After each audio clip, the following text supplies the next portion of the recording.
Silent battlefields, where historic photos whisper the untold stories of war and human memory.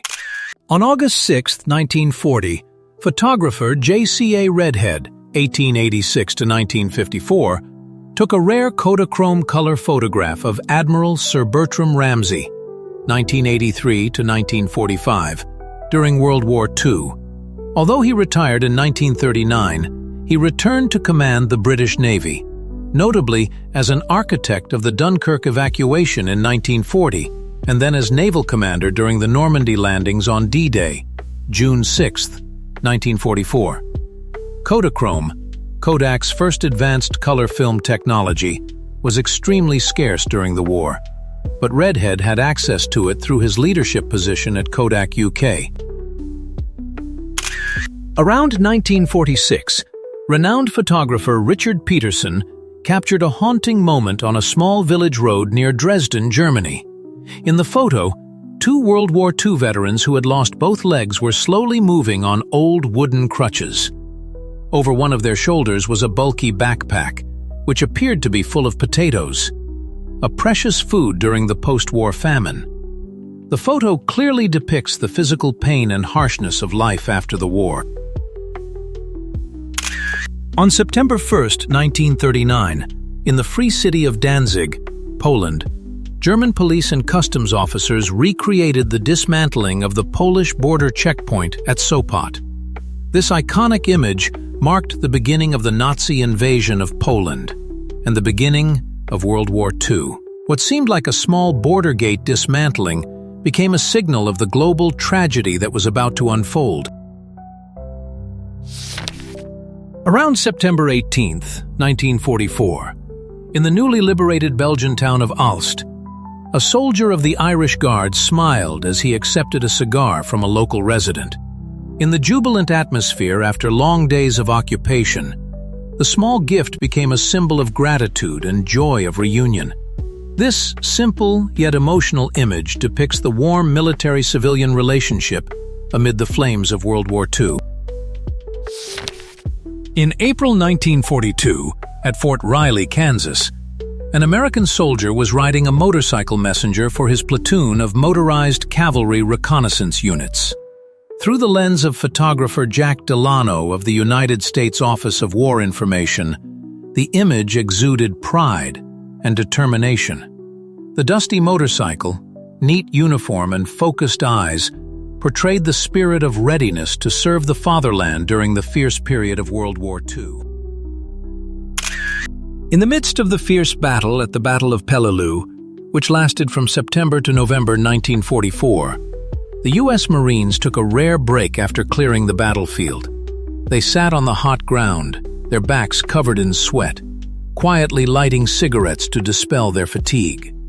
The image not only depicts resilience but also shows the human moment in the midst of the brutal storm of war. On April 12, 1945, in the Merkers salt mine in Germany, General Dwight D. Eisenhower, Supreme Allied Commander, and General Omar N. Bradley, commander of the 12th Army Group, carefully examined a suitcase filled with precious silver. This was part of the huge booty hidden by the Nazis. That moment clearly reflected the brutality of war and the secrets that the Allies gradually discovered. In March 1945, in the midst of the fierce Battle of Iwo Jima, a Boeing B-29 heavy bomber was forced to make an emergency landing on a runway filled with smoke and flames.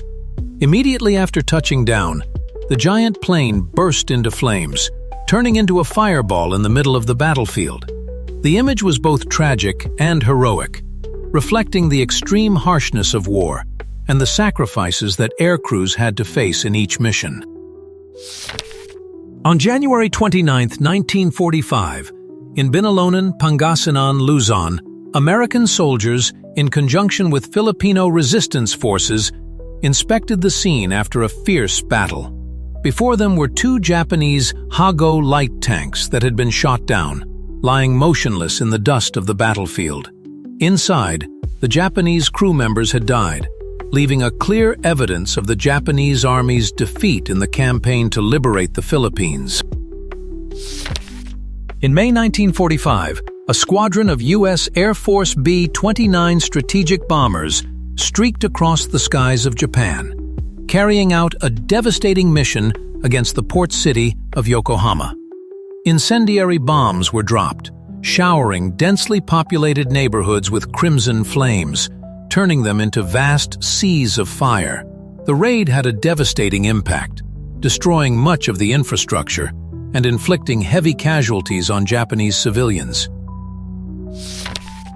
A USF B-25B Mitchell medium bomber, one of 16 aircraft participating in the Doolittle raid, takes off from the deck of USS Hornet to conduct an airstrike on the Japanese home islands, April 18, 1942.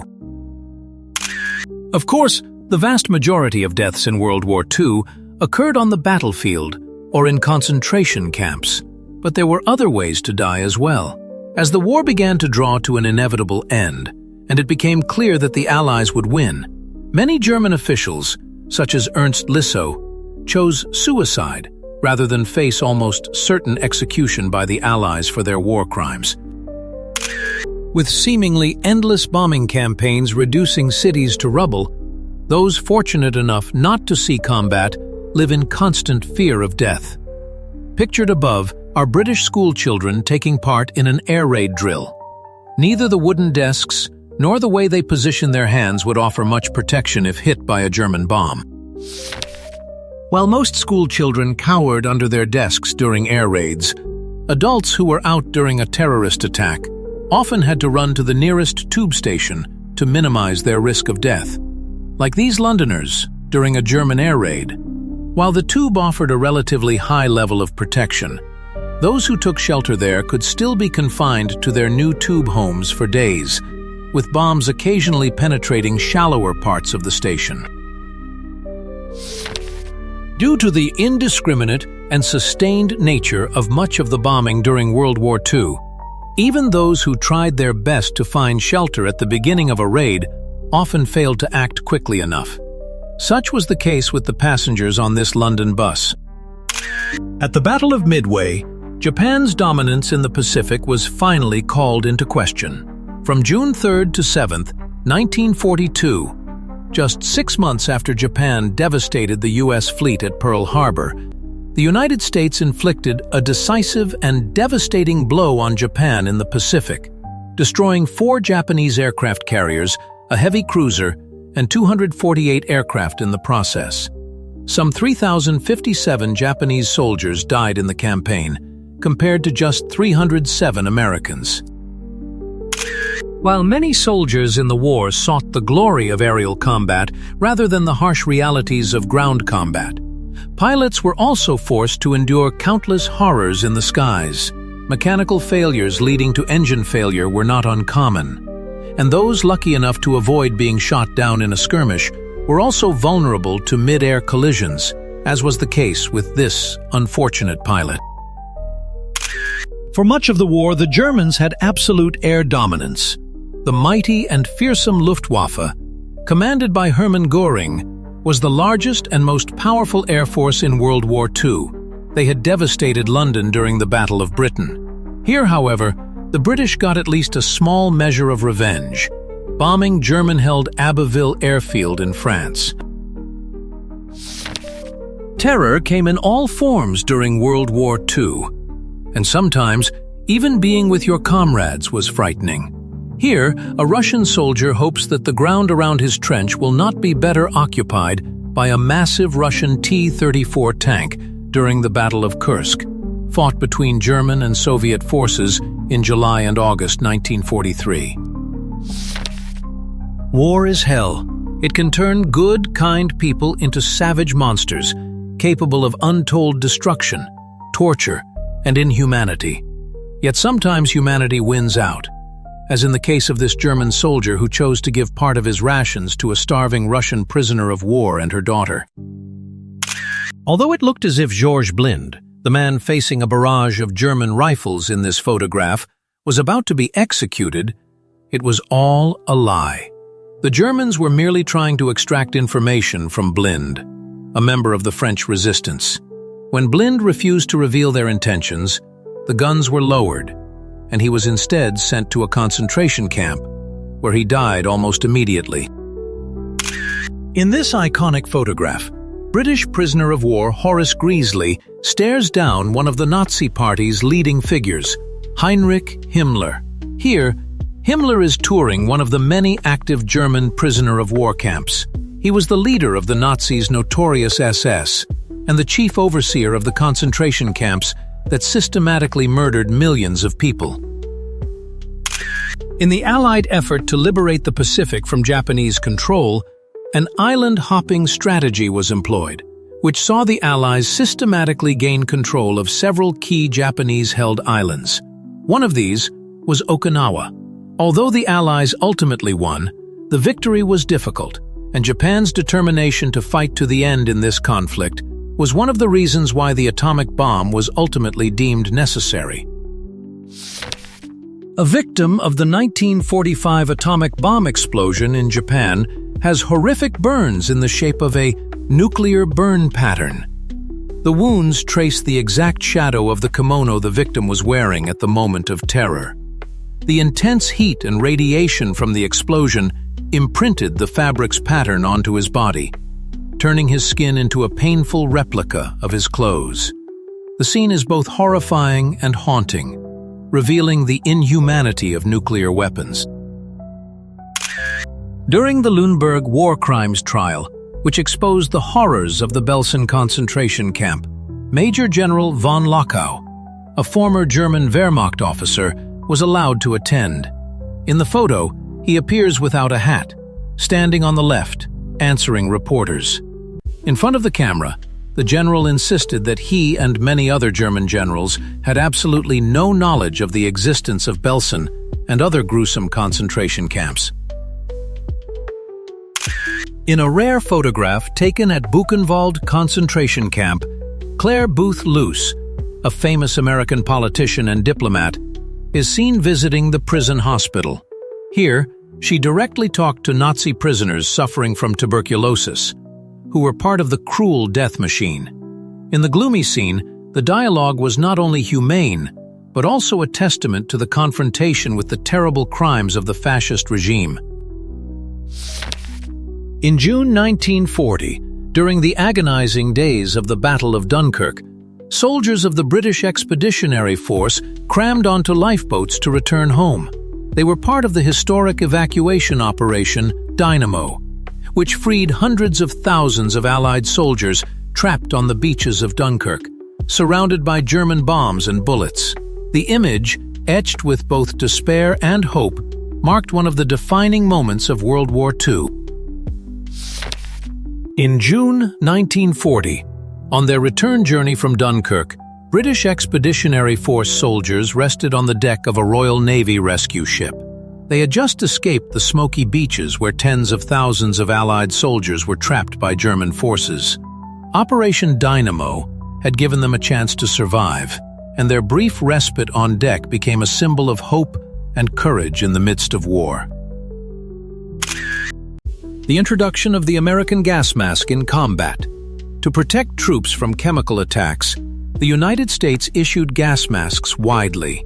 Training ensured that soldiers could quickly put on masks when attacked. This protective device saved many lives in the mustard gas environment. Masks became an essential part of combat gear. Their use marked a new era in chemical warfare defense. Marta Lobelt, the operator, Gertrude Reinhold, Irene Haschke, and Anneliese Coleman shortly after their arrest in Bergen-Belsen, May 2, 1945. The first three were dressed in Nazi uniforms, while Coleman wore an ill-fitting male uniform, because when she was arrested, she was wearing a prisoner's uniform to disguise herself as a Jewish woman. May 2, 1945. Before the outbreak of World War II, there were several international laws prohibiting the mistreatment of prisoners of war, POWs. However, these laws were often bent or completely ignored as the war continued. Here, Sikh prisoners awaited their untimely deaths at the hands of their Japanese captors. While all participating nations violated the rules to some extent regarding the treatment of POWs, most historians agree that the Japanese were the worst offenders. Even in history's darkest hours, there were glimmers of kindness and humanity. And though many prisoners and casualties of war were brutally treated or left for dead, some were given a rare second chance at the hands of the enemy. Such luck befell this newborn baby, carried to safety by an American soldier after the Battle of Saipan. Perhaps the most famous event of World War II, the Normandy landings, dubbed Operation Overlord and carried out by the Allies, was the largest amphibious assault in history, taking place on the northern coast of France on June 6, 1944. The landings, while ultimately successful, came at the cost of more than 209,000 Allied casualties. Many soldiers died before reaching the beaches. In May 1945, in Germany, the Allies were shocked by the horrific scene when they opened the train cars carrying prisoners from the concentration camps. Inside, many emaciated bodies, wrapped in thin blankets, lay motionless after a deadly journey, probably on their way to Ludwigslust. The American soldiers stood silently, witnessing with their own eyes the grisly evidence of Nazi crimes. The image became an undeniable testament to the terrible brutality of the Holocaust. At Belsen concentration camp in 1945, after its liberation by the Allies, German civilians were forced to witness and participate in the cleanup of the horrific atrocities. Under gunfire and bayonet watch, they collected the emaciated bodies of prisoners, leaving them scattered across the campgrounds. Their faces, frightened and terrified, reflected the stark reality they had previously tried to ignore. The scene became a painful reminder of silence in the face of atrocities.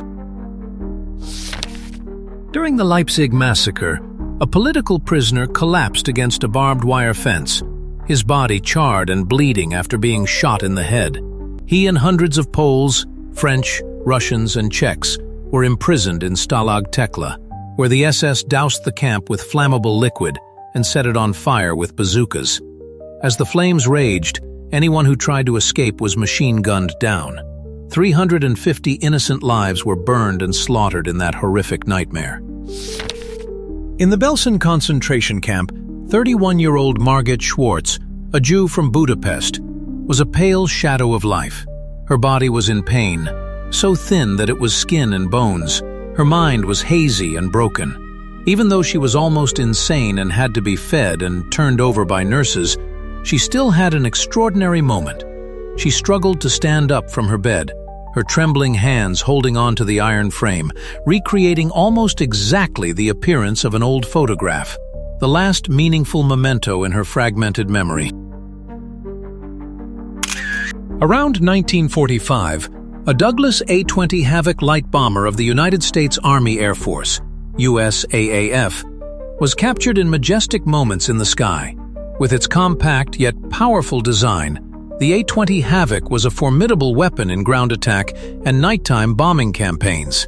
This aircraft played an important role in supporting infantry, destroying strategic targets, and asserting American air power at the end of World War II. In April 1942, in the waters of the North Pacific, Navy Lieutenant Mark A. Mitcher, captain of the aircraft carrier USS Hornet, was captured in history holding important orders. He posed for a photograph with Lieutenant Commander James Doolittle and his crew, who were about to embark on a daring air raid on Japanese territory. The image marked the brave spirit that opened the famous Doolittle raid. On March 15, 1939, the heavy footsteps of the German army echoed through the cobblestone streets of Prague, the capital of Czechoslovakia. Long lines of soldiers in their distinctive gray uniforms and steel helmets marched in neat rows, rifles slung over their shoulders, into the city center, as the locals watched in bewilderment and helplessness. The invasion marked the end of Czechoslovak independence, as the small country was quickly swallowed up by the massive Nazi war machine. The image of the army marching into Prague became a haunting testament to Hitler's unstoppable expansion in the early years of World War II. In February 1942, in Singapore, Britain's impregnable citadel in the Far East, British, Australian, and Indian soldiers were forced to surrender to the Japanese army after days of fierce fighting. In their mud-stained uniforms, they silently bowed their heads before the enemy's guns. This event marked the most humiliating defeat in British military history, with more than 80,000 soldiers taken prisoner, and paved the way for Japan to control all of Southeast Asia at the height of World War II. In the final days of World War II, Hitler desperately relied on the fledgling youth force from the Hitler Youth, turning them into reluctant soldiers on the bloody battlefield. In the photo, he appears with a cold gaze, gently touching the face of a boy who had just been awarded a medal, as if to instill blind faith in them. These young faces, not yet 20 years old, were caught up in the vortex of propaganda, becoming human shields for a regime about to collapse. This is a tragic testament to the exploitation of youth in the frenzy of war. In the dimly lit train station, a sailor hurriedly gave his lover a passionate farewell kiss before the train rolled away. The girl stood on tiptoe, hugging him tightly through the train window, as if holding on to the last bit of warmth in the short moment. All around, silent eyes watched, filled with sympathy. The photo captured not only a farewell kiss, but also a symbol of love, sacrifice, and the pain of separation in war, where every encounter could be the last.